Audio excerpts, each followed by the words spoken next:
My parents banned me from Thanksgiving because my divorce would shame them. I'm Madison Turner, 34, and this is how I discovered my worth after my family abandoned me. 3 weeks before Thanksgiving, I received the call that shattered everything I thought I knew about family. But what happened next, the inheritance, the mansion, the party that went viral, proved that sometimes losing your birth family means finding your true one. If you're watching this, please subscribe and let me know where you're watching from. It all started 3 weeks before Thanksgiving when I received that phone call from my mother.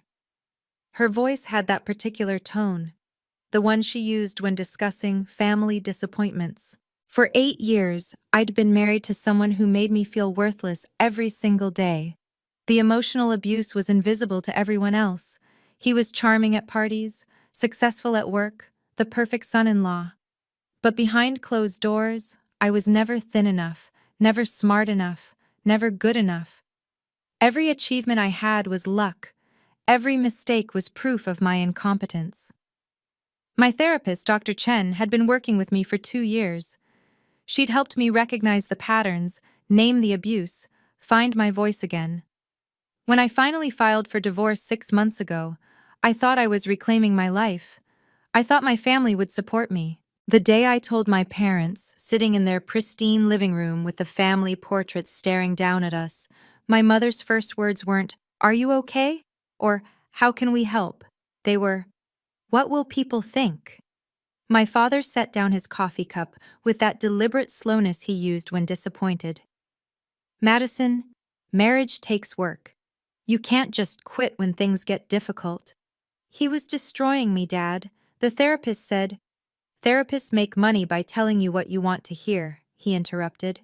"Your sister Sarah has been married for 12 years. She knows how to keep her husband happy." Mom nodded, adjusting her pearl necklace. "Maybe you should talk to Sarah, learn how she manages things." I wanted to scream that Sarah's husband didn't call her stupid, that he didn't control every penny she spent or monitor her phone, that she didn't have panic attacks in parking lots, terrified to go home. But I just said, "I've made my decision. The divorce will be final next month." They exchanged that look, the one that meant I was being dramatic again. 2 days later, my mother sent an email with the subject line, "A small request." She suggested, no, instructed, that I tell the extended family my ex and I were taking time apart to work on things, just through the holidays, just until emotions settled. "It's not lying," she wrote. "It's being discreet. Private family matters should stay private." I replied that I wouldn't lie about my life, that I was proud of choosing my mental health over a toxic marriage. My father called within the hour. "Your mother is trying to help you, Madison. You're being selfish and dramatic." Selfish? For not wanting to pretend I'm still married? For not considering how this affects the family? Your Aunt Patricia will be there with her son. He's single, successful. What kind of example does this set? An honest one? He sighed like I was a teenager caught sneaking out, not a 34-year-old woman who'd survived 8 years of psychological torture. "Your sister manages to keep her husband happy. She puts family first. Maybe you should learn from her." The comparison stung more than any insult. Sarah? Perfect Sarah, with her perfect house and her perfect children. Sarah who'd never disappointed anyone. Sarah who still had her seat at the Thanksgiving table. "I have to go, Dad." "Madison, we're just trying to protect you from making more mistakes." I hung up. My hands were shaking. Not from anger, from the familiar feeling of being small, wrong, never quite enough. The same feeling my ex-husband had perfected over 8 years. My phone buzzed with a text from Mom. "We're having a family meeting in the group chat tomorrow. Please try to be reasonable." But the real blow came during our family group chat the next morning. The family group chat notification popped up while I was having my morning coffee.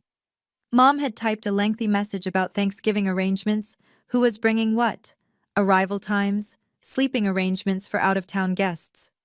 I scrolled through the guest list she'd meticulously detailed. Aunt Patricia and her CEO son from Boston, Uncle Robert and his family from Connecticut, Cousin Jennifer, the surgeon, flying in from Seattle. Mom's college roommate bringing her judge husband. Dad's golf buddy who just sold his company for millions. Every successful person in our extended network. Everyone who represented the Turner family standard. My name wasn't on the list. I read it 3 times, thinking I'd missed it. Maybe she'd forgotten. Maybe it was a typo. My sister Sarah was listed with her husband and kids. Even my brother Tom, who lived in London, was mentioned as joining virtually. But no Madison. My fingers trembled as I typed, "Mom, did you forget to add me to the list?" 3 dots appeared, disappeared, appeared again. Then Dad responded, "We need to talk. Call your mother." I dialed immediately. She answered on the first ring, like she'd been waiting. "Hi, honey," she said, her voice artificially bright. "Did you forget to add me to the Thanksgiving list?" A pause, the sound of her closing a door. "Oh, honey, we thought it best if you sit this one out." "Sit this one out?" My voice cracked. "It's Thanksgiving. It's family." "Yes, well, that's exactly the point. We need to present a united, successful family front this year. Patricia's son is considering a run for state senate. The Hendersons are bringing their daughter. You remember, the one who just made partner at that law firm. We can't have any complications." "Complications? You mean me?"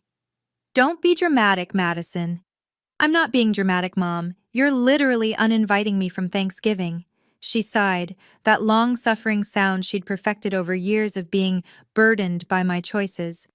Patricia specifically mentioned bringing her son. He's quite accomplished, Harvard Law, youngest partner at his firm. We can't have you there as a divorcee. It sends the wrong message. Wrong message about what? About our family values, our standards, about how we raised you. The words hit like physical blows. So my divorce reflects poorly on your parenting? Well, doesn't it? We gave you everything, private schools, college, a beautiful wedding, and you're throwing it all away because things got difficult. He was abusive, Mom. Every marriage has challenges. Your grandmother stayed married for 52 years. She understood commitment. I thought of Grandma Eleanor then, Mom's mother, who'd died 6 months ago. She'd pulled me aside at my wedding, whispered, "If he ever makes you small, you run. Promise me." She'd known. Somehow, she'd known. "Grandma also told me to never let anyone dim my light," I said quietly. Your grandmother had romantic notions. She didn't understand the real world.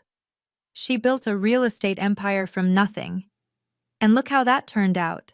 Always putting business before family, dying alone in that big house. She wasn't alone. I was with her. Another pause. That's another thing, Madison. People are starting to ask questions about her estate. Why the lawyers keep calling you. It's unseemly, looking like you're angling for inheritance when you can't even keep a marriage together. My stomach clenched. Mom didn't know about my recent meeting with Grandma's lawyer, the one I'd been postponing because of the divorce proceedings. "I have to go, Mom." "We're doing this for your own good, Madison. When you get your life together, we can revisit." "So I'm being punished for leaving an abusive marriage?" My voice was steady, but my free hand gripped the kitchen counter until my knuckles went white. "Don't be dramatic. It wasn't that bad." "You weren't there, Mom. You don't know. Every marriage has problems. You just gave up." He called me stupid every day. He monitored my spending. Madison, please. Other people manage to work through difficulties without airing dirty laundry. My father's voice suddenly came through. He joined the call. "This is what happens when you make impulsive decisions." Impulsive? I spent 2 years in therapy before— Therapy, Dad scoffed. Another waste of money. In my day, people handled their problems privately. In your day, women suffered in silence. They understood commitment. Winners don't quit, Madison. They make it work. Even if it destroys them? "You're being melodramatic again," Mom interjected. "This is exactly why we can't have you at Thanksgiving. This negative energy, this victim mentality." "Victim mentality?" I laughed, but it came out sharp, bitter. "I'm finally standing up for myself." You're embarrassing the family, Dad said flatly. The Turners don't divorce. We persevere. The Turners also don't abandon their children. We're not abandoning you. We're giving you consequences for your choices. My choice to save my own life? Your choice to quit when things got hard, Mom corrected. Sarah's marriage isn't perfect, but she makes it work. She thinks about the family reputation. Sarah's husband doesn't abuse her.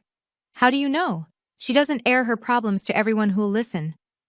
The implication hung there, that maybe everyone's marriage was secretly miserable, and I was just too weak to endure it like a proper Turner woman should. I'm your daughter, I said, my voice breaking despite my best efforts. I need my family. The silence stretched so long I wondered if they'd hung up. I could hear Mom breathing, Dad clearing his throat, the grandfather clock in their hallway chiming in the background. Finally, Dad spoke. You made your choice. Now live with the consequences. My choice was survival. Your choice was selfishness, Mom corrected. Thinking only about yourself, not about how this affects everyone else. Thanksgiving is supposed to be about family coming together. Family is about loyalty, she interrupted. You broke that when you decided your personal happiness was more important than our reputation. Mom, please. It's one dinner. I'll sit at the far end of the table. I won't even talk about the divorce. And when Patricia asks about your husband? When the Hendersons want to know what he's doing these days? What then? I'll say we're divorced, like an adult, because it's the truth. The truth, Dad said slowly, is that you're an embarrassment. Maybe if you'd tried harder, we wouldn't be having this conversation. Each word was a calculated blow, designed to hit where I was weakest. The same spots my ex-husband had targeted for 8 years. Not good enough, not trying hard enough. An embarrassment. I did try. For 8 years I tried. Not hard enough, apparently, Mom said. I closed my eyes, summoning strength I didn't know I had. So what happens at Christmas? My birthday? Every family gathering? When you get your life together, when you can contribute positively to family events, we'll reconsider. Contribute positively? What does that even mean? You know what it means, Madison. When you have something to be proud of again. Then Dad said something that changed everything. Until you get your life together, Dad said with cold finality, it's best you stay away from family events. The words hung in the air like a judge's sentence. Stay away from family. We've already told everyone you're traveling for work, Mom added quickly, like she was doing me a favor. You're already lying about me? My voice came out strangled. We're protecting the family reputation. Patricia doesn't need to know about your situation. Neither do the Hendersons or anyone else. So I just disappear, like I never existed? Don't be dramatic. It's temporary, just until you sort yourself out. Sort myself out, I repeated numbly. You mean find another husband? Pretend the abuse never happened? We mean become someone we can be proud of again, Dad said. Again. Like there was a before, when they were proud. But thinking back, I couldn't remember when that was. When I graduated summa cum laude? They complained I should have gone to an Ivy League. When I got promoted to senior accountant? They asked why I wasn't a partner yet. When I married? They critiqued every wedding detail. We'll let you know when you're welcome back, Mom said, like she was discussing a suspended club membership, not her daughter's place in the family. Don't do this, I whispered. You did this, Madison. Actions have consequences. My action was leaving an abusive. The line went dead. They'd hung up. I stared at my phone, waiting for it to ring, for them to call back, say it was too harsh, that of course I was welcome at Thanksgiving. 5 minutes passed. 10, 20. The silence was deafening. Final. I realized this wasn't the first time they'd been ashamed of me. It was just the first time they'd admitted it out loud. If you've ever felt rejected by family for being your authentic self, please hit that like button. Your support means everything, and it helps others find stories like this. Also, share in the comments. Have you ever had to choose between family approval and your own well-being? I read every single comment, and I promise you're not alone in this. Now, what happened next was something nobody saw coming. That night, I couldn't sleep. I kept thinking about Grandma Eleanor, who'd died 6 months earlier, just as my marriage was crumbling. She'd been different from the rest of the family, a self-made real estate mogul who'd built her empire from a single rental property in the 1970s. While Mom criticized my career choices, Grandma celebrated every small win. When Dad compared me to Sarah, Grandma would wink and say, "Your parents see price tags, not people." She'd been the only one who noticed the changes in me after I got married. The way I stopped speaking up at dinners, how I always looked to my husband before answering questions, the weight I lost because he monitored everything I ate. "Never let them dim your light, sweetheart," she'd told me during what became our last conversation.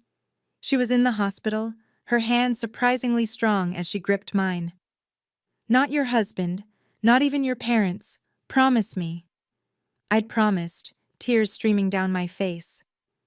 "There's something else," she'd whispered, glancing at the door to make sure we were alone. "I've made arrangements. Mr. Harrison has all the details.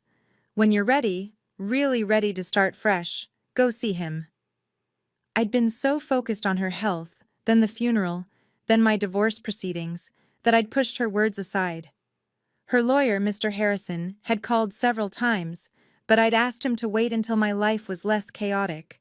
Now, sitting in my empty apartment, banned from my own family's Thanksgiving, I wondered what Grandma had meant. She'd always said she'd take care of me, but I'd assumed she meant emotionally, spiritually. My phone buzzed, a text from an unknown number. "Ms. Turner, this is James Harrison. Your grandmother insisted I reach out again. When you're ready, I have something important to discuss." I called Rachel, my divorce lawyer, who'd become more than just legal counsel over the past 6 months. She'd held my hand through depositions, coached me through mediation, and never once judged me for staying as long as I had. "They banned you from Thanksgiving?" Her voice went sharp with anger when I told her.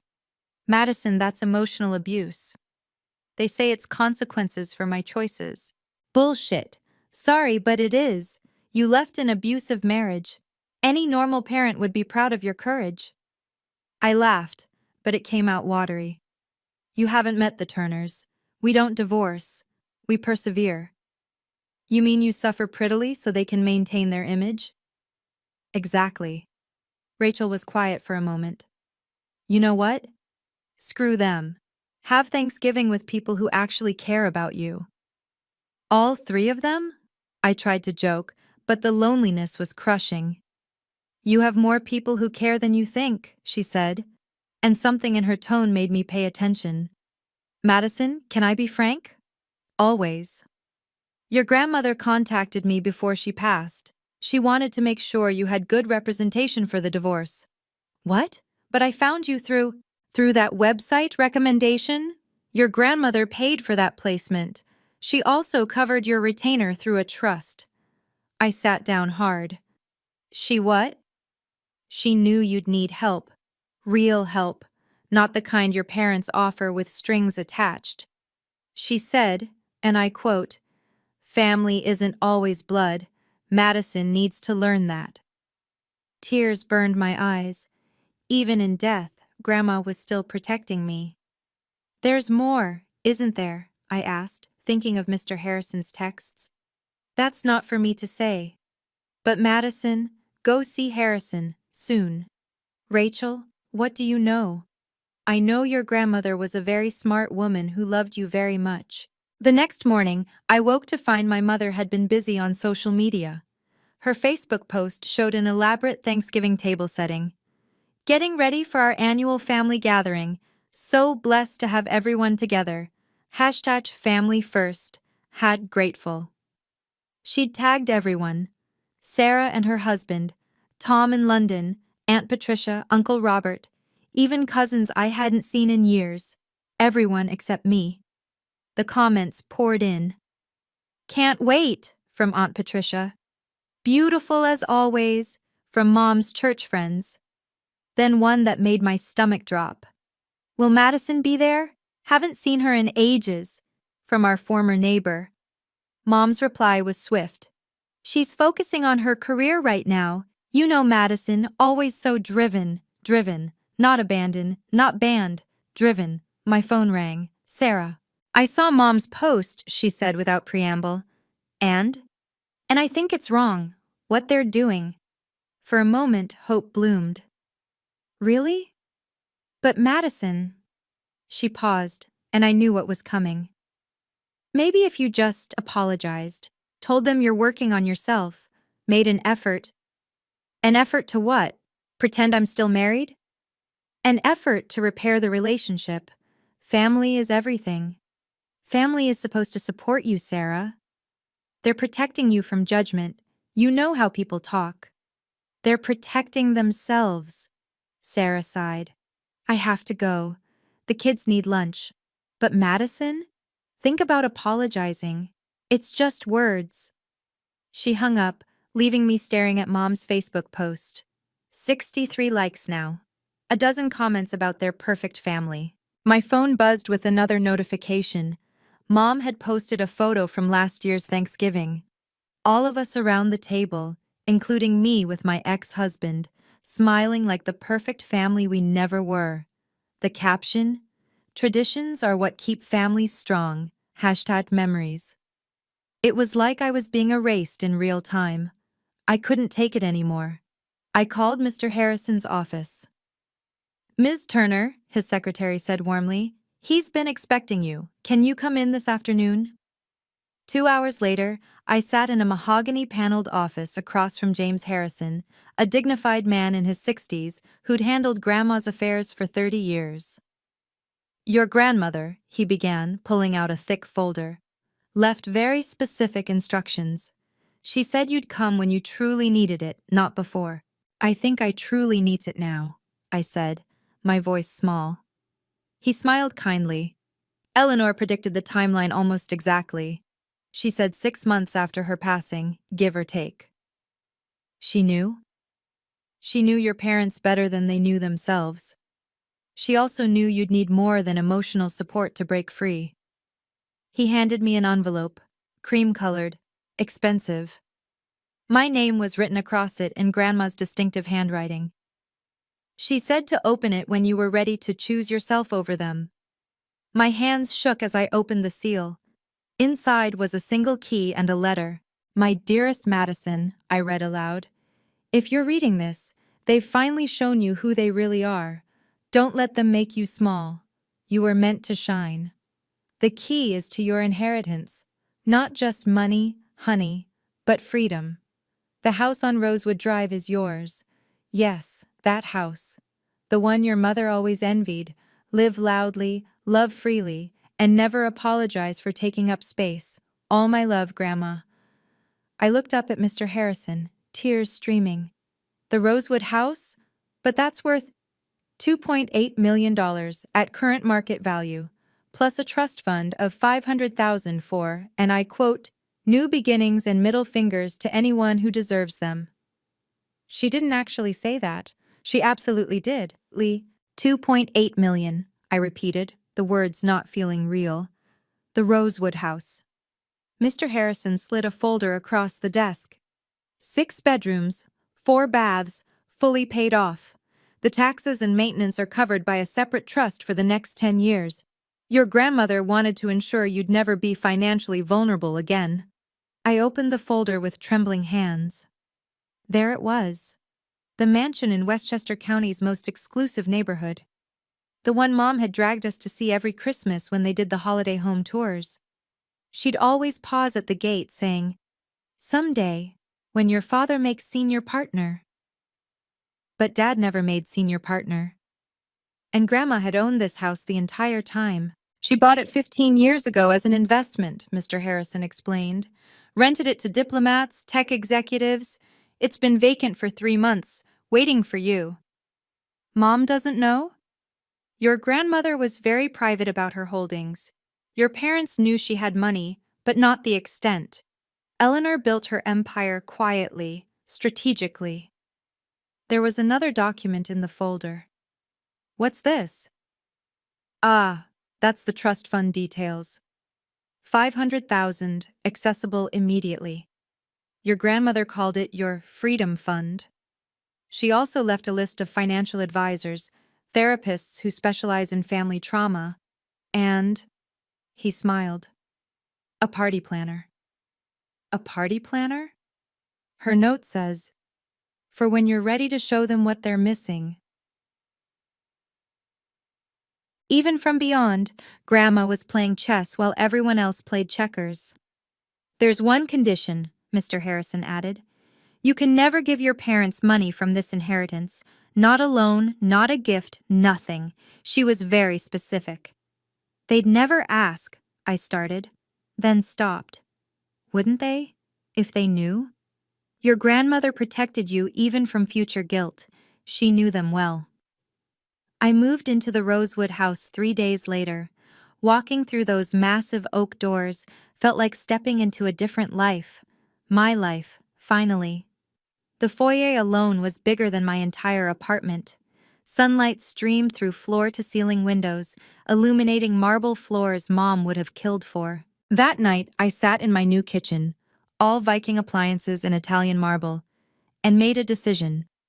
If my family wanted to erase me from Thanksgiving, I'd create my own.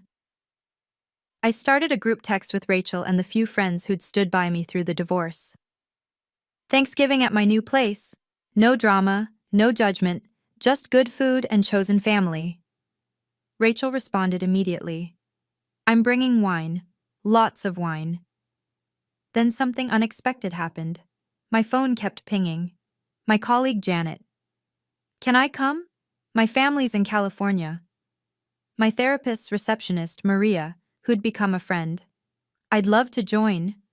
The woman from my divorce support group, my yoga instructor. People I'd never imagined cared enough to spend a holiday with me. Within 2 days, I had 29 confirmations. I hired Charlotte's Catering, the same company Mom always tried to book but could never afford. Ordered flowers from the boutique florist on Main Street. Bought crystal glasses and china place settings that would make Mom's good dishes look like paper plates. The party planner Grandma had recommended, David, was a miracle worker. Elegant but warm, I told him. I want people to feel welcomed, celebrated. Not tolerated? He asked with a knowing smile. Exactly. Your grandmother said you'd say that. As he transformed my dining room with burgundy linens and gold accents, I felt something I hadn't experienced in years. Excitement. This wasn't about revenge. It was about rebirth. For the first time, I was creating my own traditions. Thanksgiving arrived crisp and golden. By noon, my house smelled like heaven, turkey roasting, pies cooling, wine breathing. The caterers moved like dancers through my kitchen while David adjusted the last centerpiece. The first surprise came when Rachel arrived with someone unexpected. Marcus Chen, the CEO of my company. I hope you don't mind, Rachel said. Marcus is going through his own family situation. I thought, of course, I said, genuinely pleased. Marcus had always been kind but distant at work. Seeing him here, vulnerable and grateful, made him human. The second surprise was when 3 of Rachel's high-profile clients showed up.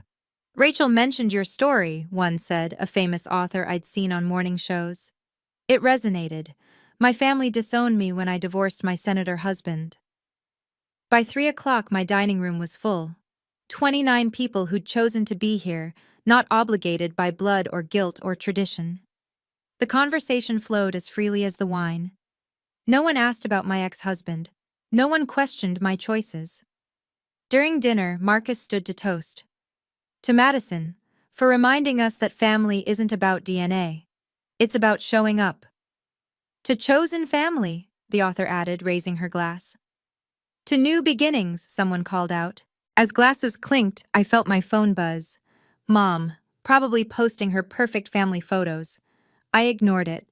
Then Marcus said something that changed my professional life. Madison, I've been meaning to talk to you. We're creating a CFO position. The board's been impressed with your work on the Morrison account. Interested? CFO, Chief Financial Officer. The title Mom always said was unrealistic for someone like you. Very interested, I managed. Good. We'll talk Monday. For now, he raised his glass again. Let's celebrate what we're grateful for. As the sun set, casting golden light through my windows, Marcus made the announcement official. I don't usually do business at social gatherings, he said, standing again with that CEO presence that commanded attention. But surrounded by this energy, this authenticity, I can't wait. Madison Turner will be our new CFO, effective January 1st. The room erupted. Rachel actually squealed. The author grabbed my hand, tears in her eyes. That's how you do it, she whispered. Success is the best response. The salary is 170 base, Marcus continued, plus stock options and full benefits. You've earned every penny. 170,000, plus stocks. More than my father ever made, even in his best years. Maria was already taking photos. This needs to be documented, she said, arranging group shots by the fireplace, candids at the dinner table, and one perfect image of me raising a glass, surrounded by people who genuinely celebrated my success. Post them, Rachel urged. Let the world see you thriving. I hesitated for a moment, then thought of Grandma. Live loudly, love freely, take up space. You know what? Let's do a group photo in the foyer. The lighting is perfect there. 29 successful, accomplished people arranged themselves on my marble staircase. The author, whose last book spent 10 weeks on the bestseller list. Marcus, who'd just taken our company public. Rachel, who'd won 3 high-profile cases this year. My therapist's receptionist, who was finishing her PhD. All choosing to spend Thanksgiving with me. David took the photo with my phone. When I saw it, all of us glowing with genuine joy, my chandelier sparkling overhead, the marble gleaming, I knew this was the moment. Post it, Rachel said. Show them what chosen family looks like. Can you imagine your parents' faces when they saw those photos? If this story resonates with you, please subscribe and ring the notification bell. I share these experiences because I know I'm not alone. Maybe you've also had to build your own chosen family. Share your story in the comments. I personally read and respond to every single one. You deserve to be celebrated, not just tolerated. Now, let me tell you what happened when those photos went viral. I crafted the Facebook post carefully. No spite, no bitterness, just joy. Grateful for chosen family and new beginnings. Thankful for those who show up, celebrate success, and create space for authenticity. Blessed beyond measure. Thanksgiving. Chosen family. Gratitude. I tagged the location, Rosewood Drive, Westchester County, the exclusive neighborhood Mom had dreamed about for 30 years. Then I uploaded the album, the grand dining room with its crystal chandelier, the marble foyer filled with laughing guests, Marcus raising a toast, Rachel hugging me, the author signing books for other guests, the spread of food that looked like a magazine shoot. The final photo, all 29 of us on the staircase, radiating success and genuine happiness. Within 10 minutes, the likes started pouring in. Colleagues, college friends, distant relatives. Comments flooded in. Gorgeous house! What a beautiful gathering. You look radiant. Within 30 minutes, it had over 100 likes. People were sharing it. The author, with her 1 million followers, had reposted it with the caption, "This is what real family looks like." Then I saw it. Aunt Patricia had liked it, then unliked it, then liked it again. My phone buzzed. Sarah, is that Grandma's Rosewood house? I didn't respond. Let them wonder. More comments. Wait, is that Marcus Chen? OMG, is that Alexandra Morrison, the author? That house, though. Then came the one that mattered. Mom's church friend Carol commented, Patricia, isn't this your daughter? I thought you said she was traveling for work. No response from Mom, but I saw she'd viewed it. The little seen by indicator showed both my parents had looked at every single photo. My phone started ringing, Mom calling. I let it go to voicemail. Then Dad. Ignored. Then came the text that showed their true colors. The first text came from Mom, all caps. Where did you get that house? Then Dad. Madison, answer your phone immediately. Mom again. Is that the Rosewood estate? How? I was showing Rachel the messages when her phone rang. She looked at the caller ID and laughed. Your mom is calling me. How did she even get my number? Don't answer. But Rachel had already picked up, putting it on speaker. Turner Law Offices, Rachel speaking. This is Patricia Turner, Madison's mother. I need to speak to my daughter. I'm sorry, Mrs. Turner, but I'm not Madison's keeper. Perhaps try calling her directly? She's not answering. She's there with you, isn't she? At that gathering? The Thanksgiving celebration at her magnificent home? Yes, it's lovely. Your daughter has exquisite taste. Her home? That's impossible. That house is worth millions. Is there something legal you need, Mrs. Turner? Otherwise, I need to return to dinner.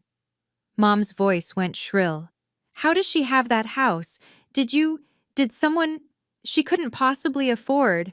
Mrs. Turner, I'm going to stop you right there. Your daughter's finances are none of your business. Happy Thanksgiving. Rachel hung up, and we both burst into laughter. Then my phone exploded with texts. Aunt Patricia, your mother is having a breakdown. What's happening? Sarah, Mom says you stole Grandma's house? Mom, take those photos down immediately. Dad, you're embarrassing us. People are asking questions. Mom, this is not how we handle family matters. Then the one that revealed everything. Mom, how could you not tell us about the inheritance? We're your parents. We had a right to know. Grandma's estate was supposed to be divided equally. There it was, the real issue. Money. It was always about money and status. The texts kept coming, each more desperate than the last. Dad, we need to talk. Come over now. Mom, people are asking why you're not at our dinner. Sarah, Mom's crying. What did you do? Mom, Patricia's son saw Marcus Chen in your photos. How do you know him? Dad, this is getting out of hand. Call immediately. Mom, you're making us look like terrible parents. Then, the voicemail that showed just how rattled they were. Mom's voice no longer controlled. Madison, I don't know what game you're playing, but this ends now. That house, those people, Marcus Chen, the Morrison woman. How could you have connections like that and not tell us? We could have leveraged those relationships. Your father could have networked with Marcus. I could have invited Alexandra to my book club. You've been selfish, keeping this from us. Another voicemail from Dad. Your mother is upset. The Hendersons are asking questions. Patricia wants to know why her son wasn't invited to your gathering. Apparently, he follows Alexandra Morrison on social media. This is exactly what we wanted to avoid. Call back. I turned my phone to silent and returned to my guests.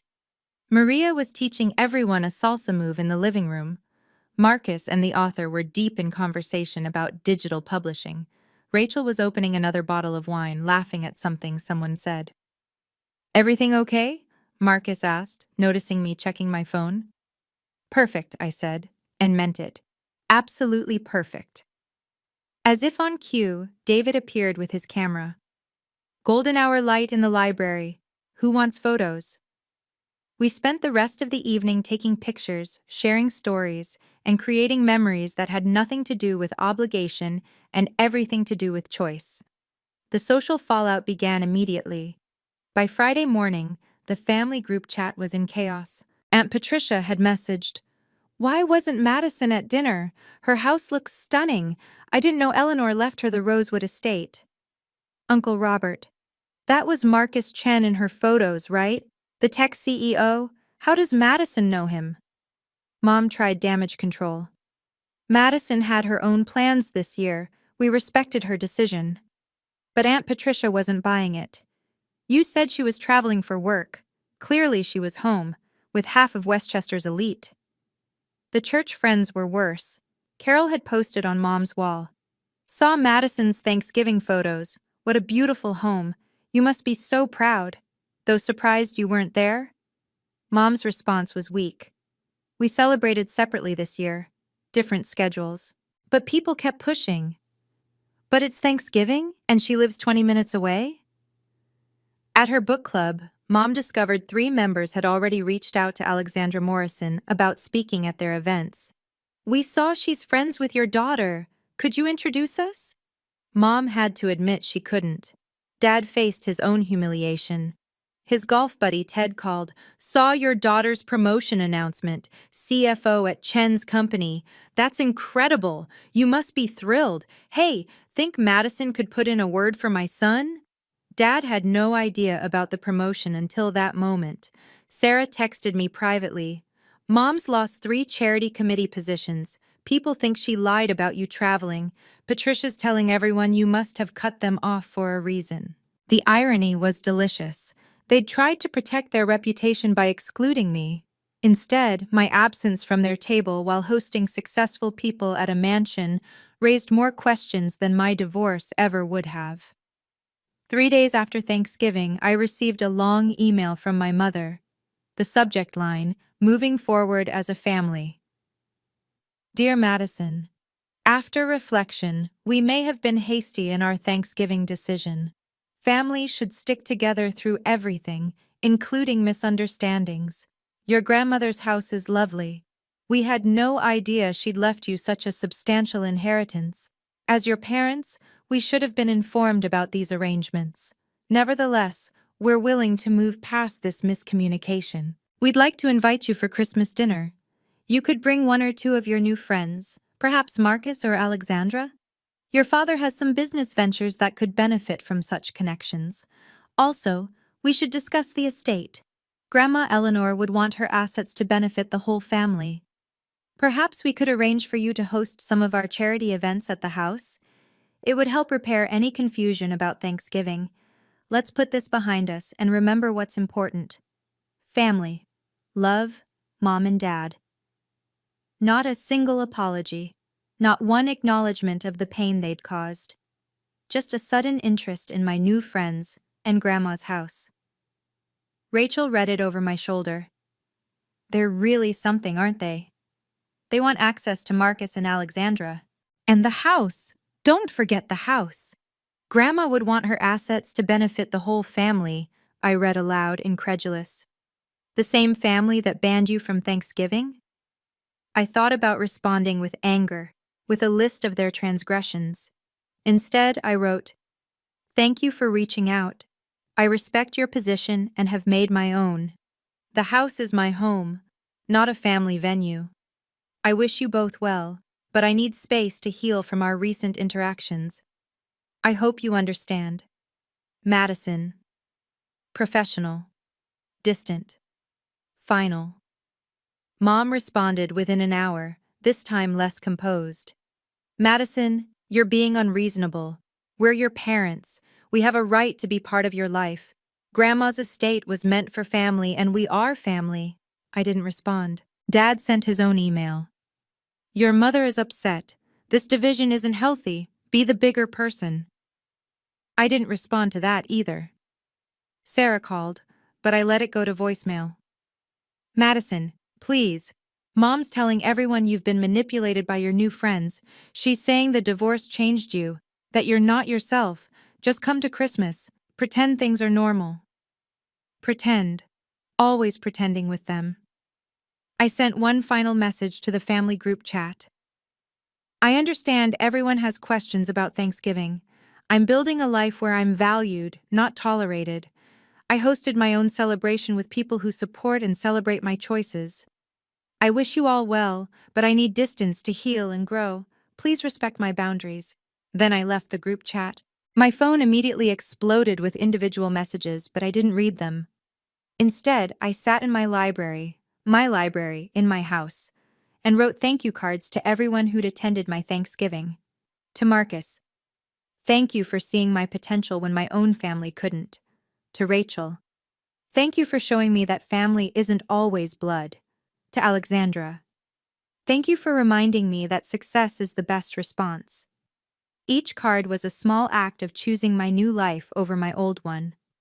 That evening, as I placed the cards in my mailbox, I saw my reflection in the hallway mirror. For the first time in years, I recognized the woman staring back. She looked like someone Grandma would be proud of. 6 months later, I stood in my office. Corner suite, floor-to-ceiling windows overlooking the city. The CFO nameplate on my desk still made me smile. My life had transformed completely. Monthly dinners at the Rosewood House had become legendary among my circle. Rachel brought clients, Marcus brought investors, Alexandra brought artist friends. My therapist, Dr. Chen, had helped me process not just the divorce trauma, but decades of family dysfunction. You were trained to accept crumbs, she'd said. Now you're learning you deserve the whole feast. My parents still sent cards for birthdays and holidays. Formal, stilted things that always ended with hints about reconciliation and family unity. I responded with polite thank yous and nothing more. Sarah had visited once, alone, on a random Tuesday. She'd walked through my house with wide eyes, fingering the marble countertops, staring at the art Grandma had collected.